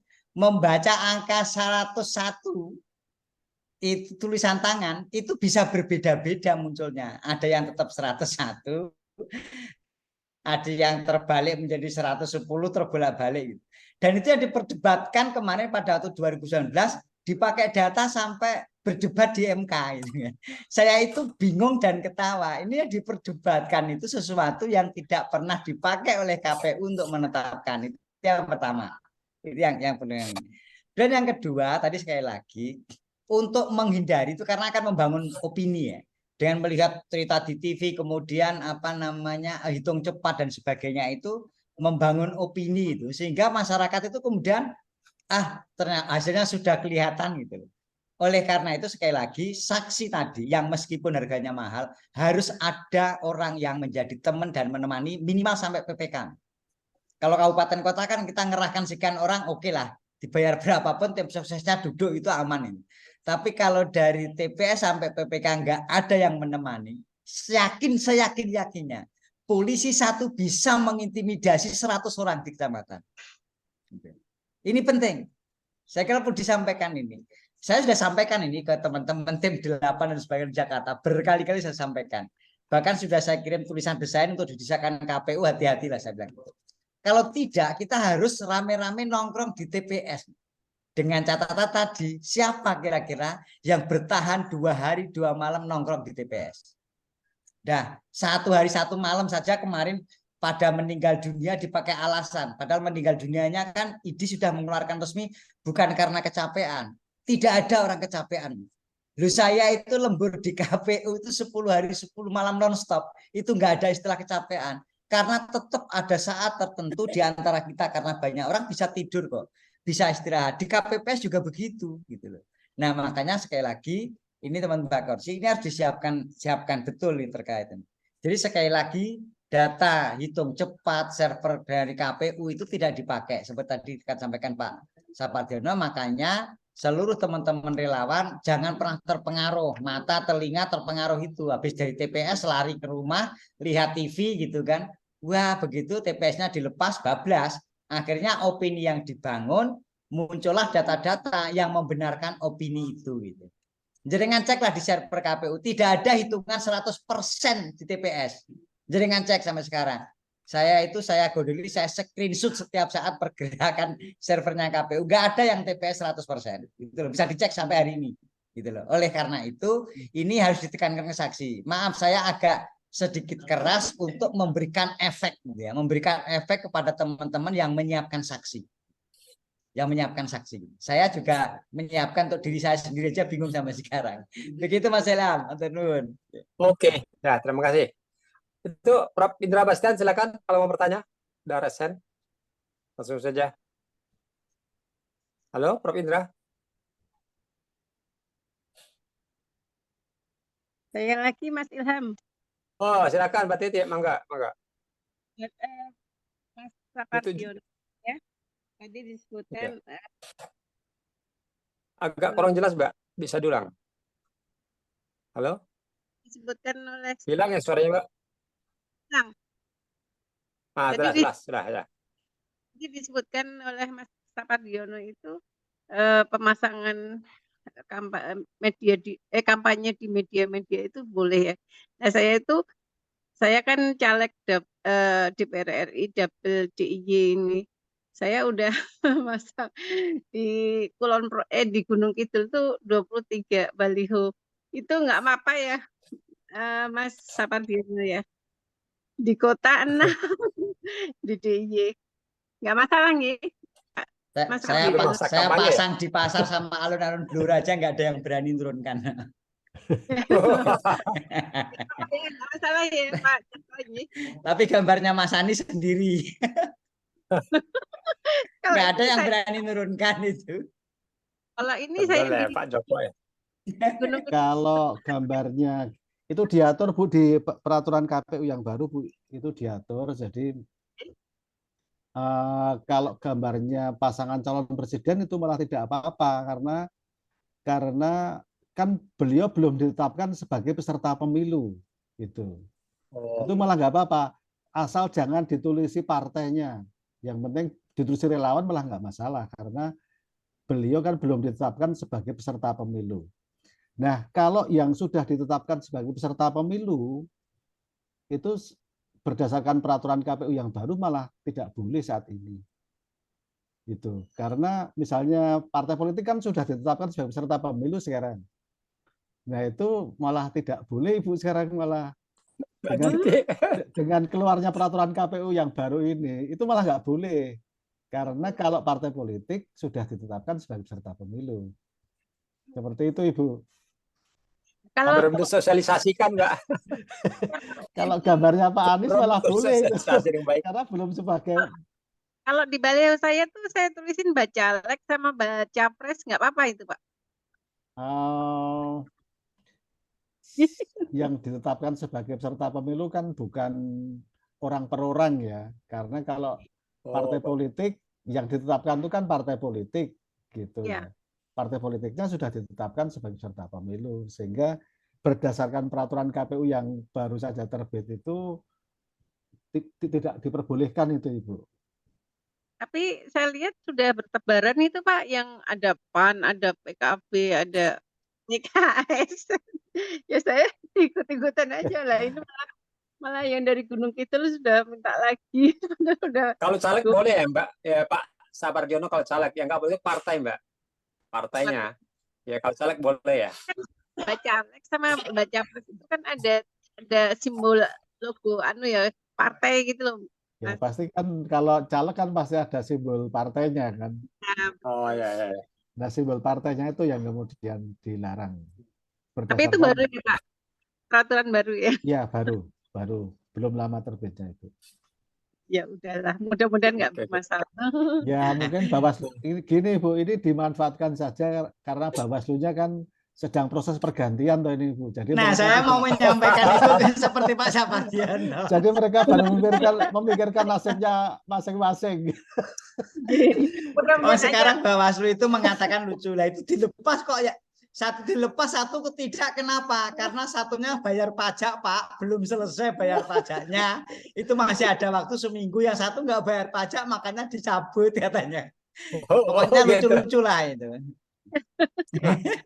Terus saya bertanya juga nih, siapa Pak Joko atau Pak Sapardiono? Mbak, terkait dengan Bu Titi ini, kan pemasangan kan bukan di tempat publik umum ya, tapi di halaman sendiri, apa boleh itu ya? Oh boleh, kan, boleh. Halaman saya muter pagar saomai gambarnya Mas Anies Mas. Sak kampung tak kei kaos gambar Mas Anies pitulasan, ayo keluar Pak Anies, nggak masalah, semuanya Anies Baswedan. Ngantek masak itu loh Mas, pengajian solamatan wong NU nganggo kaosnya Anies. Ya ini sampai bingung loh, apa boleh Pak? Lo dikasih gratis disyukuri lah. Lalu nikmat apa lagi yang kau tolak dari Tuhan, mau diberi kaos kok dimasalahkan, dipakai di pengajian. Saya itu Kendal ngerjain ya, Mas. kiai kampung itu lucu Mas Sapardiano. Dan itu di situ ada calon Bawaslu kabupaten, nggak berkutik. Nggak apa-apa Bu Titi, terus saja Bu. Nanti Pak biar diajari Pak Sapardiano. Oh, terlanjur dipasang ya Pak ya? Iya, kalau di halaman rumah masing-masing. Saya itu pasang gambar 5 meter, 2,5 meter di halaman di dalam pagar, tapi itu juga orang cuma lihat, malah dipakai foto anak-anak selfie gitu. Nggak ada yang ganggu. Santai aja, Bu. Yang di Gunung Kidul itu Kalau kita dipasang di bukit ya Pak? Ya. Di tebing gitu. Iya, itu makanya banyak yang bendera-bendera partai gitu. Kalau bagi saya secara pribadi, bukan dari segi norma hukum ya, itu mestinya semakin banyak informasi ke masyarakat itu semakin baik. Gitu. Tapi kan saya tidak. Contoh ini di Jawa Tengah sekarang itu kebetulan anaknya Mbak Puan, ponakannya Pak Taufik, adik Pak Surya Paloh macam nyalek gitu. Orang kampung pada nanya, ini kok baliho besar-besar ini kok apa namanya nggak ada yang negur, Bawas nggak ada yang negur, ini sebenarnya anaknya sopo toh, ada yang masang stiker anaknya Puan itu dipasang stiker di baliho di tengah jalan besar itu ada ponakannya Pak Taufik gitu. Di kampung-kampung ada yang bawa spanduk, kami tidak menerima caleg dari manapun kecuali bawa uang, tempel besar. Jadi 17-an mau masuk kampung itu tulisan kayak gitu itu. Jadi masyarakat akhirnya bercanda setengah meledek gitu. Karena banyak yang tidak, atau betul dikatakan Pak Sapardiano tadi, saya itu menilai jadi KPU dan Bawaslu ini suka sekali menambah norma, tapi nggak punya alat kontrol. Itulah kurang lebih gitu. Nggak tahu istilahnya apa, mungkin Pak Sapardiano bisa. Itu masyarakat meledek dengan cara itu. Sekarang kami tidak siap menerima caleg dari manapun kecuali membawa bantuan. Itu pasang besar, itu kan dalam rangka 17-an, itu kan jadi susah. Pak Sapardiano mungkin bisa menjelaskan lah itu yang sekarang kejadian. Kalau dulu kan tidak menerima serangan fajar, sekarang itu tidak menerima caleg kalau tidak membawa bantuan. Monggo Pak Sapardiano. Terus ini juga saya menambahkan juga Pak Sapardiano, di daerah saya itu daerah Wiropajar udah mulai muncul tuh di setiap jalan mulut gang itu ada tulis untuk menjaga kondusivitas suatu kampung, kami tidak memasang atribut partai itu loh, termasuk mungkin caleg ya. Itu secara hukum gimana itu? Apakah dibolehkan atau cuma kearifan masyarakat lokal gitu loh? Ya kalau itu silakan. kearifan saja itu ya. Kalau itu soal kearifan, sebetulnya malah boleh. Itu kan tadi yang disampaikan Pak Joko tadi itu bahwa sebetulnya itu kan bagian dari sosialisasi ya. Sosialisasi itu kan pendidikan politik bagi warga, itu kan penting juga gitu. Artinya sebetulnya malah nggak apa-apa sebetulnya. Artinya ya bagaimana masyarakat mau memilih kalau memasang baliho saja tidak boleh kan, harusnya kan seperti itu ya. Supaya masyarakat lebih mengenal ya tentu dengan berbagai cara caleg itu memperkenalkan diri pada masyarakat. Nah ini memang pikirannya terbalik dengan norma yang disampaikan oleh KPU gitu. Itu yang pertama itu. Dan yang kedua, sebetulnya ini yang membuat kualitas demokrasi kita itu turun ya. Ini perspektif penggiat demokrasi ya, perspektif penggiat demokrasi, kira-kira seperti itu. Yang membuat kualitas demokrasi turun itu ya karena terjadi money politik gitu ya. Money politik itu terjadi secara masif gitu. Siapapun yang jadi anggota DPR itu, DPRD provinsi, kabupaten, kota maupun pusat, hampir semuanya melakukan proses money politik gitu. Dan itu sangat memprihatinkan sekali karena terjadi satu hubungan yang saling memeras, kira-kira seperti itu, antara caleg dengan rakyatnya. Rakyatnya juga jadi tukang peras, gitu, kira-kira seperti itu, tega terhadap para caleg-caleg gitu. Caleg-calegnya juga memanfaatkan kondisi psikologis itu. Nah ini kan satu proses pemilu yang tidak jujur gitu. Padahal jujur dan adil itu kan sebetulnya asas pemilu yang tercantum di dalam Undang-Undang Dasar, kira-kira seperti itu. Nah ini kan yang jadi kemudian yang jadi anggota DPR, DPRD dan kabupaten kota itu kan otomatis orang yang punya duit karena dia berhasil menyuap rakyat, kira-kira seperti itu.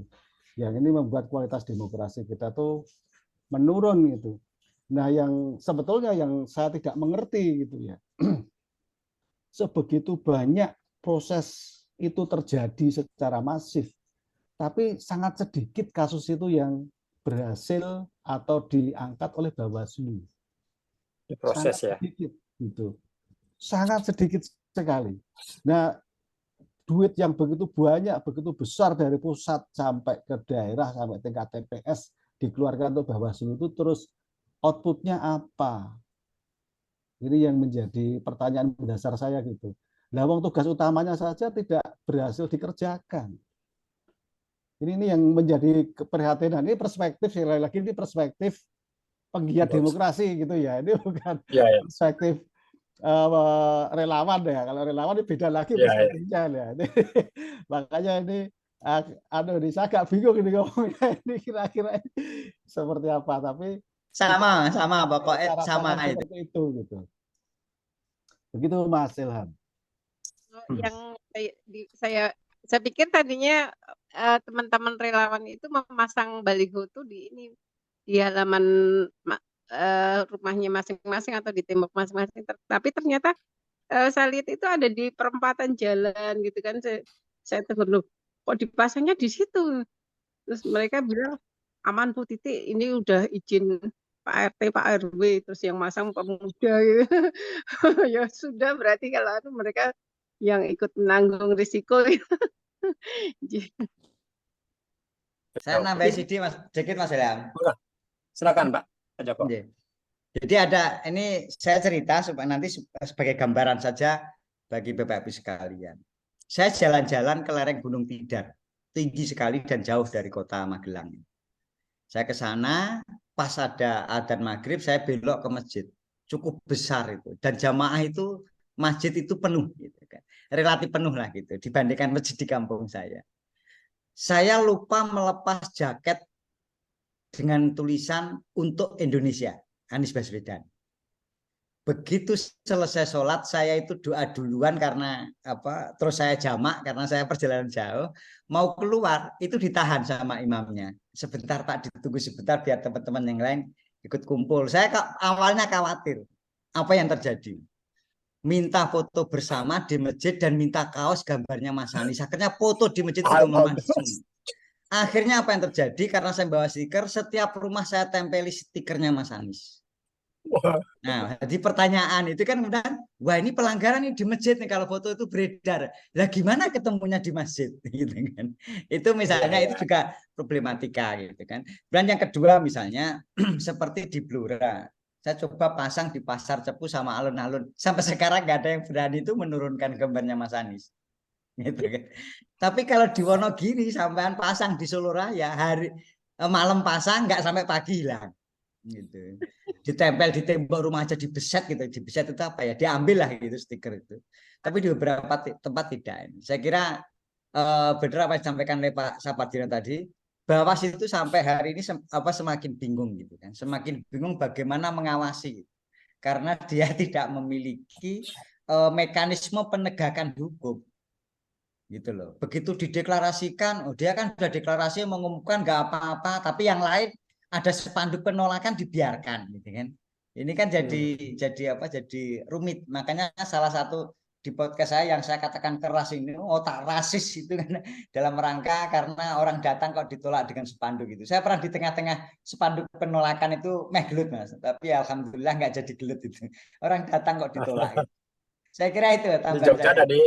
Kali di Jogja ada GPK Pak, langsung dicari orang yang masker. Betul. Kebetulan salah satu pengurus saya itu di provinsi itu ketua GPK Jawa Tengah. Jadi begitu dikancani itu rodok kendel nek ngadepi, padahal nek dhewe ya wedi. Terus ini juga sekarang Pak, saya tanya mungkin Pak Sapardino atau Pak Joko. Kita lihat sekarang banyak baliho ya. Apakah termasuk pelanggaran? Tidak. ini penerus misalnya kan, dia kan pejabat negara, dia kan mungkin tujuannya kalau bisa berkelit sih, ini termasuk bagian dari sosialisasi program kementerian ya mungkin pertanian, ada apa food estate ya kan itu kan ada foto ini berdua ya, kita tahu siapa penerus presiden, nah itu nah mereka berdua itu loh. Apakah itu bisa kita laporkan, Pak? Mekanisme gimana? Apakah harus ini ya mekanismenya melapor ke Bawaslu atau gimana? Kalau kita melihat kecurangan ya, nah, kita kan terus fungsi relawan kan selain kita ini kita juga kan menegakkan peraturan kan. Itu tadi. Silakan masalah kecurangan itu mekanisme gimana kita laporkan? Ya itu bukan kecurangan, itu boleh kok itu. Oh boleh ya? Ya tadi kan sudah saya sampaikan bahwa definisi kampanye itu bukan oleh peserta pemilu atau pihak lain yang ditunjuk, kan seperti itu. Ya. Nah, kan belum ada peserta pemilu untuk pilihan presiden. Kan belum, pendaftaran aja belum loh sekarang. Peserta pemilu ditetapkan gitu. Oleh karenanya dia tidak bisa dijadikan sebagai subjek hukum. Oke. Nah nanti kalau sudah ditetapkan sebagai peserta pemilu, itu baru ada subjek hukumnya. Ya. Oke. Kira-kira seperti itu penjelasan saya. Oke.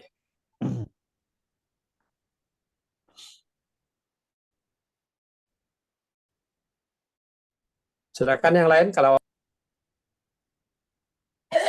Prof. Indra, silakan Prof. Indra memberikan ini arahan Pak Prof. Indra. Enggak ada. Nah, terus lagi nih saya menanyakan juga. Tadi kan dikatakan apa akun ya media sosial gitu loh. Kita tahu kan banyak ya buzzer gitu-gitu. Berarti tidak ada sanksi sama sekali ya.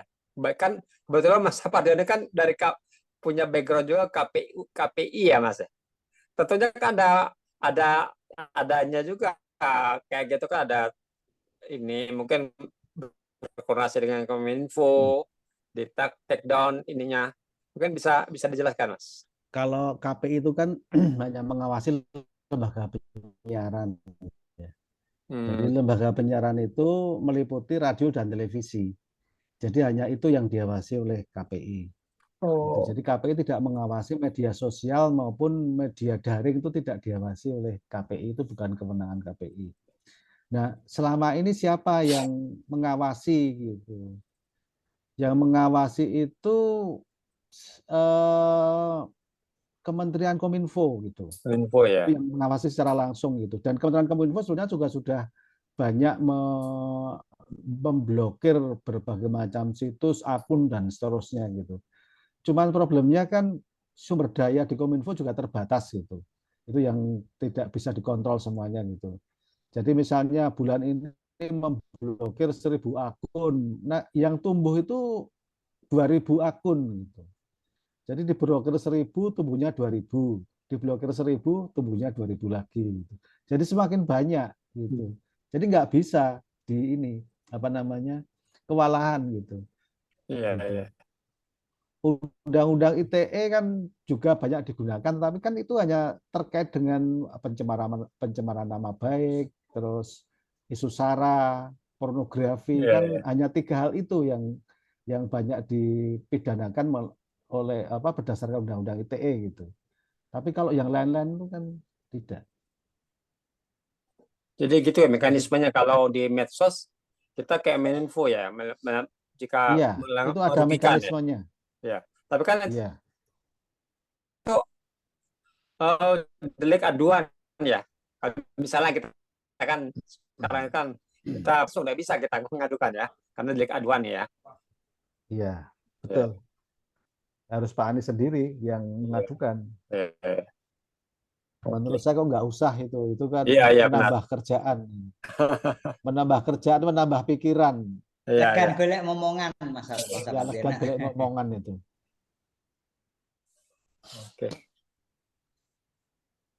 Oke. Itu aja. Kita udah mulai di penghujung ini.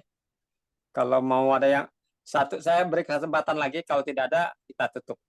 Silakan. Ada teman-teman yang mau bertanya?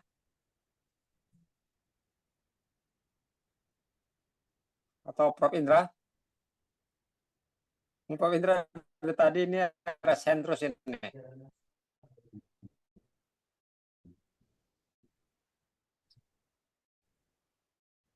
Saya mencoba meresume. Ada beberapa hal yang kita perlu cermati ya. Dari mulai kemudian fakta di lapangan, lokasi, tempat, itu sangat penting ya. Jadi bukan gedung ya atau dinding yang membatasi, tapi bukan itu. Kemudian kedua, sudah saatnya kita ini perlu ada buku saku lah, ya, betul-betul memahami ya peraturan perundangan yang berlaku gitu loh. Nah, kemudian yang ketiga, ya selaku relawan, ya kita anjurkan ya, kita banyak karena tadi kurangnya pengawasan di media sosial, kalau mari kita tetap bisa berkampanye meskipun minggu tenang gitu loh. Kita imbau nanti banyak-banyak buat akun itu. Itu yang bisa ini. Nah, insya Allah minggu depan kita masih selama 7 minggu ke depan, kita masih tetap berbicara masalah teknis masalah TPS ya, termasuk tadi dijelaskan, mungkin mulai mengerucut kita. Saya berharap baik Pak Joko Purnomo maupun Mas Sapardiono merekomendasikan nanti siapa yang bisa yang bisa jadi narasumber ya. Kita juga berharap bukan hanya dari, mungkin karena Pak Joko kan relawannya Pak Anies. Kita coba nanti mengajak dari KPUD, terus juga dengan Pak Sapardiono juga dari Jogja, siapa yang bisa kita ini, biar kita enak gitu loh, kita sama-sama kita pengen mewujudkan ini pemilu yang ini yang berkualitas itu loh, yang jujur, adil, sehingga imit itu loh, dan itu jadi semua masyarakat bisa menerima gitu loh. Mungkin itu dari saya. Selanjutnya masih berkaitan dengan Bakorsi, mungkin minggu depan kita berharap teman-teman Bakorsi mungkin ini ya belum tersosialisasi dengan baik, yang seharusnya di Jogja saja Bakorsi ada ini Pak Joko, ada 120-an gitu loh, belum lagi nanti di kabupaten kota ini nanti itu mungkin ini baru program DIY nih. Dan nanti kita sering-sering Pak, nanti dengan Pak Joko Purnomo, Pak Sapardiono sering-sering kita minta pendapatnya nanti. Terima kasih atas ilmunya, atas masukan-masukannya. Dari saya itu saja. Kepada seluruh narasumber kami ucapkan terima kasih, kepada peserta kami juga terima kasih. Semoga minggu depan kita hadir bersama, bisa lebih banyak lagi pesertanya. Mungkin itu dari saya, sama-sama kita mengucap alhamdulillah. Alhamdulillahirabbil alamin. Terima kasih ya.